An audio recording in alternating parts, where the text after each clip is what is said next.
Weather Update. Mga kabrigada, patuloy ngayong minomonitor ng Pag-asa ang Bagyong Krising na mas lumakas pa at ngayon ay isa ng tropical storm at may international name na WIFA. Ito ho'y nasa 325 kilometers ng Tuguegarao City, Cagayan. Taglay po ang lakas ng hangin malapit sa gitna sa 65 kilometers per hour at pagbugso nga abot sa 80 kilometers per hour. Patuloy pa rin itong kumikilos pahilagang kanluran sa bilis na 20 kilometers per hour.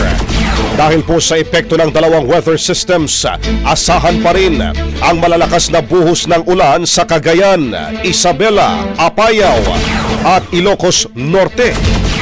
Gayon din sa Batanes, Ilocos Sur, Benguet, Kalinga, sa Abra, Quirino, La Union, Aurora, Quezon, Camarines Norte at Camarines Sur. Maulang panahon rin ang asahan sa Pangasinan, Nueva Vizcaya, Mountain Province, Ifugao, Albay, Sorsogon, Masbate at Catanduanes. Brigada Balita. Itinais na rin ho ng Pag-asa ang Tropical Cyclone Wind Signal number 2 sa Batanes, Cagayan, kasama na ang Babuyan Islands, northern at eastern na portion ng Isabela, Apayao, hilagang bahagi ng Kalinga, gayon din ang Abra, Ilocos Norte at Ilocos Sur.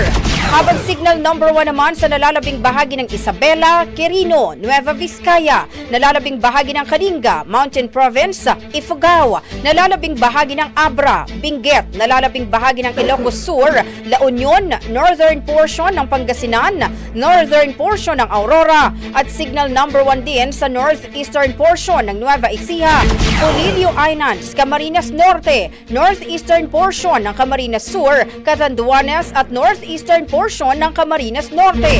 Sa kasalukuyan, sa Cagayan pa rin inaasahang magla-landfall ang Bagyong Krising. Brigada Balita. Brigada Balita Nationwide. Ang bahaging ito ay hatid sa atin ng DriveMax Herbal Capsule. Lalaking angat, tumatagal.